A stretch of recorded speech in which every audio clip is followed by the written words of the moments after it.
उदयपुर में एक परिवार रहता था जिसमें पति मजनू, पत्नी सुलेखा और उनके 2 बच्चे चिंकी और छोटू रहते थे। मजनू को शराब पीने की बुरी आदत थी। एक दिन सुलेखा, मुझे पैसे दो। मेरे पास पैसे नहीं है। मैंने तुमसे ये नहीं पूछा कि पैसे हैं या नहीं। मैंने तुमसे कहा है कि मुझे पैसे दो। क्या आपको नहीं पता कि हमारे घर की स्थिति कैसी है? कितनी मुश्किल से घर चलता है और आपको शराब पीने के लिए पैसे चाहिए? क्यों? ढाबे पर जो कमाई होती है वो कहाँ जाती है? ढाबे का सामान, घर के लिए खाना पीना, बच्चों की पढ़ाई लिखाई और आपके लिए सबसे जरूरी आपकी शराब, बचत ही क्या है? कहीं से भी पैसे ला कर दो। मैंने तुम्हें अपना ढाबा दे रखा है, मुझे उसका किराया चाहिए। उस किराए के बदले में हम आपको खाना देते हैं। मजनू गुस्से में सुलेखा को मारता है और घर से चला जाता है। ये सब देखकर दोनों बच्चे बहुत डर जाते हैं। पिता के जाने के बाद रोती हुई चिंकी माँ के पास आती है। माँ, पिताजी रोज आपको मारते हैं।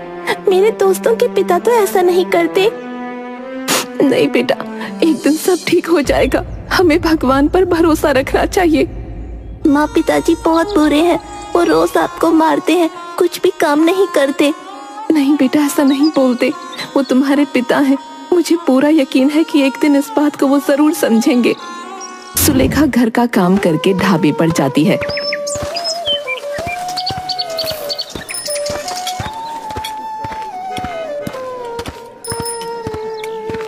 और खाना बनाकर बेचती है। वो बड़ी मेहनत करती, लेकिन मजनू की शराब पीने की आदत उसे तोड़ देती, रोज की तरह। बच्चों, अब तुम दोनों स्कूल जाओ, मैं ढाबे पर जाती हूँ। आज मुझे शाम को आने में थोड़ी देर होगी क्योंकि आज गांव में गुरु काका के घर खाना बनाकर देना है। माँ, आप बिल्कुल फिक्र मत कीजिए। मैं स्कूल से आने के बाद छोटू को खाना खिला दूंगी और खुद भी खा लूंगी। इसका पूरा ध्यान रखूंगी। मेरी समझदार परी। माँ, और मैं? तू तो मेरा राजकुमार है। उस दिन सुलेखा को आने में बहुत देर हो जाती है। मजनू रोज की तरह नशे में घर आता है और गुस्से में सुलेखा को बहुत मारता है। मजनू की मार से सुलेखा बीमार हो जाती है। दूसरे दिन सुबह। माँ, आप अभी तक सोई हो? उठो ना, हमें स्कूल जाना है। क्या आज आपको ढाबे पर नहीं जाना? आज बेटा मेरी तबीयत ठीक नहीं लग रही। माँ, आपको तो बहुत तेज बुखार है। अरे कुछ भी नहीं, अभी ठीक हो जाएगा थोड़ी देर में। चलो मैं तुम दोनों के लिए कुछ बना देती हूँ। नहीं माँ, आज आप आराम कर लीजिए। रात की रोटी रखी है, मैं तेल और नमक लगाकर ले जाती हूँ। छोटू को भी खिला दूंगी। क्या मैं आपके लिए डॉक्टर काका से दवा ले आऊँ? नहीं मेरी परी, तूने मुझे हाथ लगा दिया, मैं ऐसे ही ठीक हो जाऊंगी। तुम दोनों स्कूल जाओ, मैं थोड़ी देर में उठकर ढाबे पर जाऊंगी। बच्चे स्कूल चले जाते हैं। सुलेखा न जाने कब बेहोश हो जाती है। स्कूल से आने के बाद चिंकी और छोटू अपनी माँ को बेहोशी की हालत में देखते हैं। माँ, आपको क्या हो गया है? आप कुछ बोलती क्यों नहीं? उठिए ना माँ, हमें भूख लगी है। सुलेखा कोई जवाब नहीं देती। छोटू, तुम माँ के पास बैठे रहना, कहीं मत जाना। मैं डॉक्टर काका को बुलाकर लाती हूँ। ठीक है दीदी, मैं यहीं बैठा हूँ। तुम जल्दी डॉक्टर काका को ले आओ। चिंकी दौड़ते हुए गांव के दवा खाने जाती है। डॉक्टर काका जल्दी चलिए, मेरी माँ को कुछ हो गया है। क्या हो गया है तुम्हारी माँ को? पता नहीं, मैं और छोटू स्कूल गए थे। जब वापस आए तो देखा माँ सोई हुई है, लेकिन वो कुछ बोल नहीं रही। हमने बहुत आवाज दी। मैं अभी तुम्हारे साथ चलता हूँ। सुलेखा के घर पर।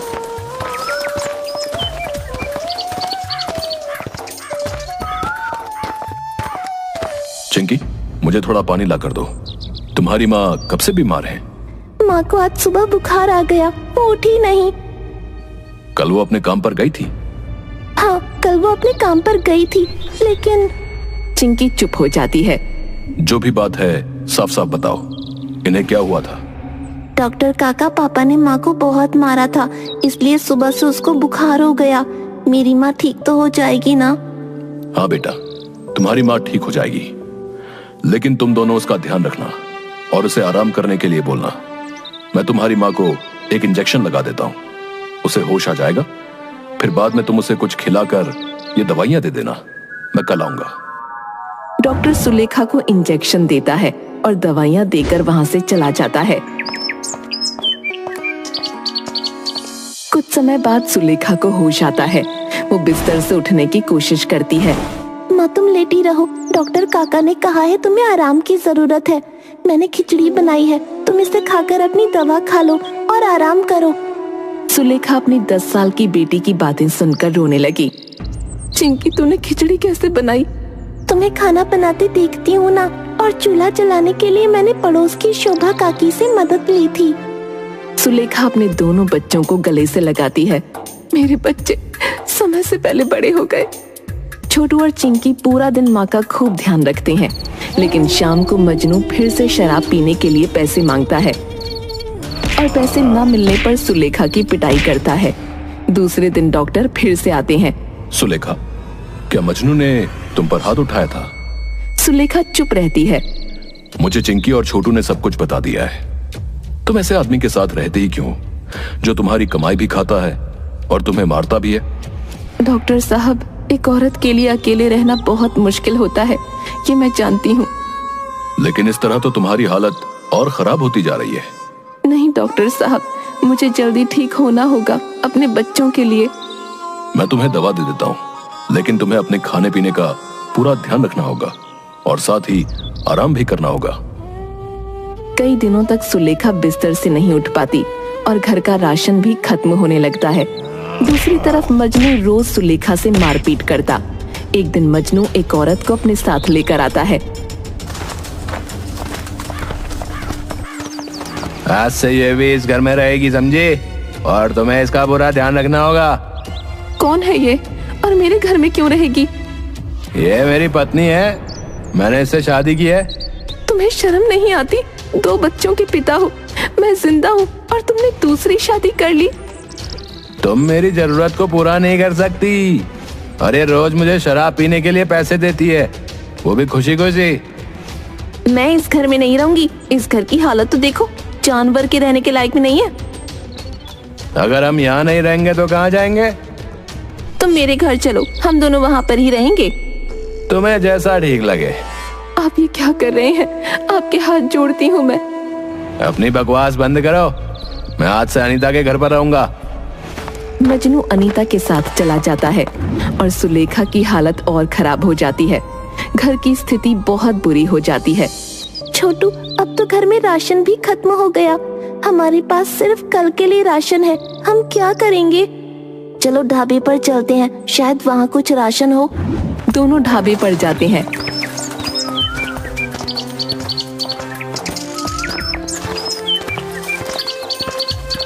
सारे डब्बे खोलकर देखते हैं, लेकिन वहाँ कुछ भी नहीं होता।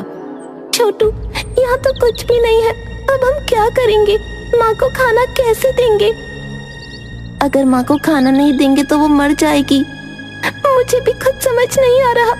तभी एक आवाज आती है, बच्चों तुम निराश मत हो, मैं तुम्हारी मदद करूंगी। बच्चे डर जाते हैं।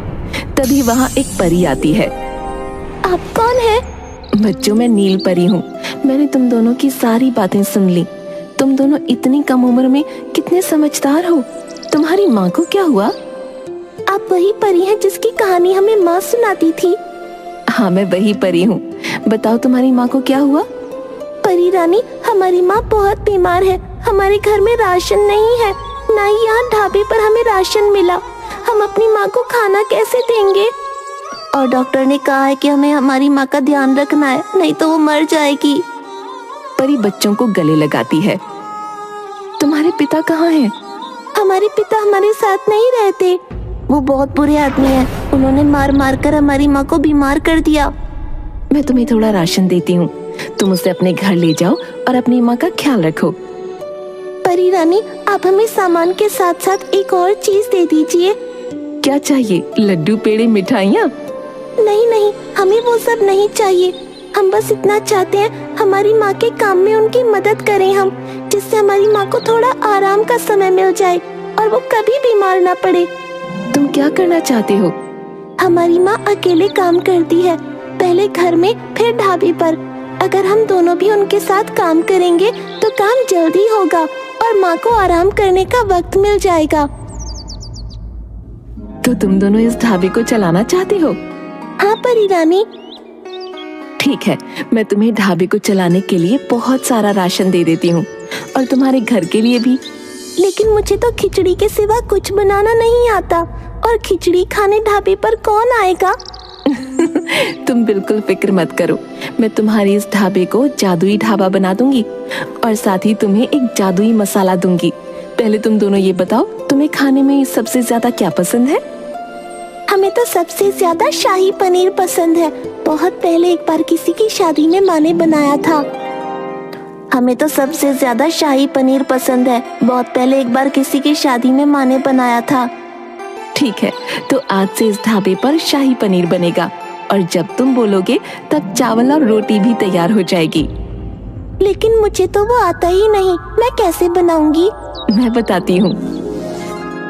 परी अपनी जादू की छड़ी घुमाती है और ढाबे में सारा सामान आ जाता है। तुम्हें सिर्फ रोज 1 किलो पनीर में इस चम्मच से 1 चम्मच ही जादुई मसाला डालना है।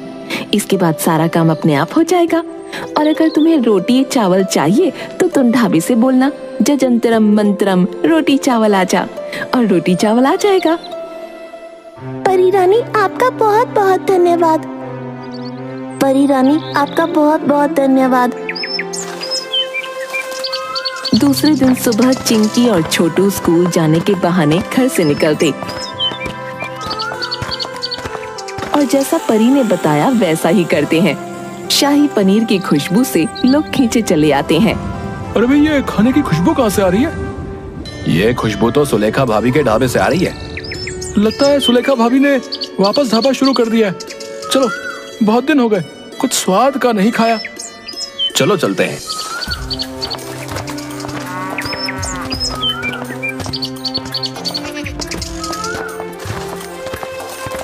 चिंकी, सुलेखा भाभी कहाँ है? और तुम दोनों यहाँ क्या कर रहे हो? आज स्कूल नहीं गए? नहीं चाचा, हम स्कूल जा रहे थे, लेकिन माँ की तबीयत थोड़ी खराब हो गई, इसलिए वो घर पर आराम करने चली गई और माँ ने आज ढाबे के लिए शाही पनीर बनाया है। फिर शाम तक शाही पनीर खराब हो जाता, इसलिए हमें यहाँ रुकना पड़ा। अच्छा, एक काम करो चिंकी, 1 प्लेट शाही पनीर और चावल दे दो। क्या रोटियां भी है? हाँ सोहन चाचा, रोटियाँ भी हैं। तो मुझे 1 प्लेट शाही पनीर के साथ 4 रोटियां दे दो। ये लो खाने के पैसे। चिंकी पैसे लेती है। आप दोनों यहाँ बैठिए, मैं बस अभी आपके लिए खाना लेकर आती हूँ। चिंकी सोहन और मोहन के लिए खाना लेकर आती है। उस जादुई मसाले के स्वाद से दोनों चटकारे लेकर शाही पनीर खाते हैं और गांव के बहुत से लोग ढाबे पर आकर खाना खाते हैं। फिर तो ये रोज की बात हो गई। कुछ दिनों में सुलेखा ठीक होकर बच्चों के साथ ढाबे पर आने लगी।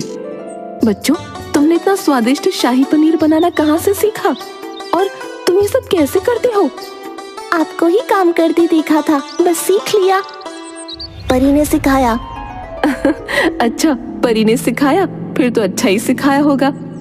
आप घर का काम करके फिर ढाबे पर आया करिए, हम दोनों यहाँ आकर यहाँ का काम करके स्कूल चले जाएंगे। तुम दोनों को भगवान ने वक्त से पहले कितना बड़ा कर दिया। सुलेखा के शाही पनीर के चर्चे हर तरफ थे। एक दिन ये खबर अनीता तक भी पहुंची। तुम्हारे ढाबे के शाही पनीर के चर्चे तो जगह जगह हो रहे हैं। चलो, आज हम दोनों भी चलकर खाकर आते हैं। मैं भी तो देखूं क्या स्वाद है तुम्हारे ढाबे की सब्जी में। हाँ चलो, मैं क्या डरता हूँ? अरे मेरा ही तो ढाबा है। मजनू और अनीता सुलेखा के ढाबे पर जाते हैं। अरे अंदर जाकर बोलो कि ढाबे के मालिक आए हैं, इसलिए स्पेशल प्लेट बना कर दो।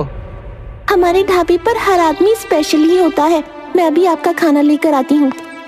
चिंकी खाना लाकर मजनू के आगे रख देती है।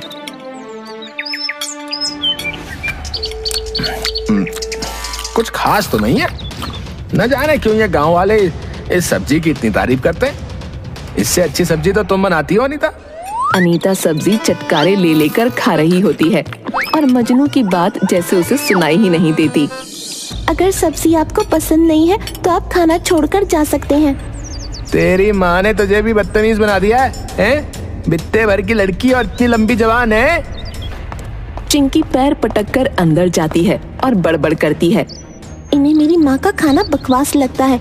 भगवान करे इन्हें दुनिया का हर खाना बकवास लगे, तब इन्हें पता चलेगा स्वादिष्ट खाने और बकवास खाने में क्या फर्क है।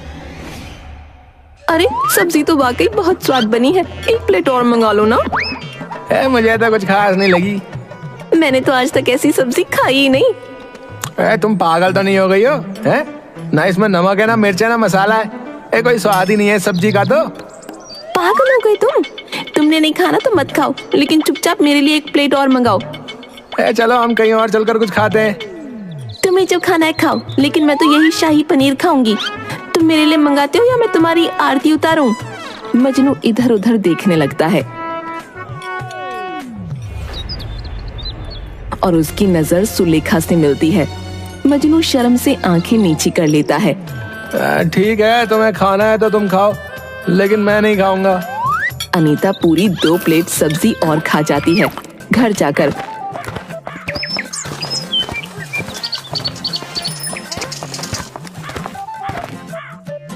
मेरे लिए कुछ खाने का बना दो। मैं कुछ भी बना कर नहीं दे रही, सुबह का खाना रखा है, खा लो जाके। अरे ये कैसा खाना बनाती हो तुम? है ना नमक डाला ना मिर्ची डाली है। अच्छा, आज तुम्हारी पहली पत्नी के पास पैसा क्या आ गया? तुम्हें मेरे खाने में स्वाद नहीं लग रहा? कल तक तो यही खाना बड़ा स्वादिष्ट था। अरे मैं सच कह रहा हूँ, तुम खुद खा कर देखो। अच्छी भली स्वादिष्ट सब्जी है, तुम्हें ही स्वाद नहीं आ रहा। स्वादिष्ट? अरे गोबर जैसी। तुमने गोबर भी खा रखा है। इस बात पर मजनू और अनीता का झगड़ा होता है और मजनू अनीता को मारने के लिए हाथ उठाता है। अनीता उसका हाथ मोड़ देती है। अरे माँ, मर गया मैं तो। अरे इस दुष्ट ने मेरा हाथ तोड़ दिया। आई। तुम्हें क्या लगता है सिर्फ तुम्हें ही हाथ उठाना आता है? आज तुम्हारे रंग ढंग बदल गए, इसलिए मैंने भी अपना रंग बदल लिया। अनीता उसे घर से निकाल देती है। मजनू को किसी भी चीज का स्वाद अच्छा नहीं लगता, यहाँ तक कि शराब का भी नहीं। भाई मुझे एक प्लेट गोलगप्पे खिला दो। हाँ ये लो। कितना गंदा है ये गोलगप्पा भाई। इतना बकवास तो मैंने आज तक नहीं खाया। ओ भाई ओ, तू पहला आदमी है जिसने मेरे गोलगप्पे की इतनी बेइज्जती करी है। रुक जा, मैं तुझे बताता हूँ। वो मजनू को भगा देता है। फिर मजनू एक हलवाई की दुकान पर जाता है। ओ भाई जी ओ, मुझे एक प्लेट समोसे दे दो, बड़ी भूख लगी है। ठीक है, देता हूँ, लेकिन पहले ये बताओ तुम्हारे समोसे स्वादिष्ट तो हैं? मेरे समोसे सिर्फ इस गांव में ही नहीं, आसपास के 10 गांव में प्रसिद्ध हैं। एक बार खाओगे तो बार बार आओगे। फिर तो दे दो 2 प्लेट। ये लो अपने 2 प्लेट समोसे।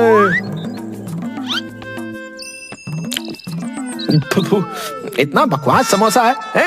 और तुम इसे प्रसिद्ध बोल रहे हो? मेरे समोसे में कमी नहीं है, तेरे मुंह में कमी है, तेरी नीयत में कमी है। शर्म नहीं आती तुझे? अनाज को फेंक रहा है। तेरी वजह से फेंक रहा हूँ? इतना बकवास समोसा बनाया तूने? रुक जा, अभी बताता हूँ तुझे मैं। हलवाई के काम करने वाले मजनू को उठाकर दुकान के बाहर फेंक देते हैं। 2 दिनों में ही मजनू की हालत खराब हो जाती है, लेकिन उसे कुछ समझ नहीं आता। तभी उसे मोहन मिलता है। मजनू, मुझसे तुम्हारी हालत देखी नहीं जा रही। तुम इस अनीता को छोड़कर सुलेखा भाभी के पास वापस क्यों नहीं चले जाते? किस मुंह से जाऊं भैया, मैंने उसके साथ इतना बुरा व्यवहार जो किया है। मोहन सुलेखा के पास जाता है और उसे सारी बात बताता है।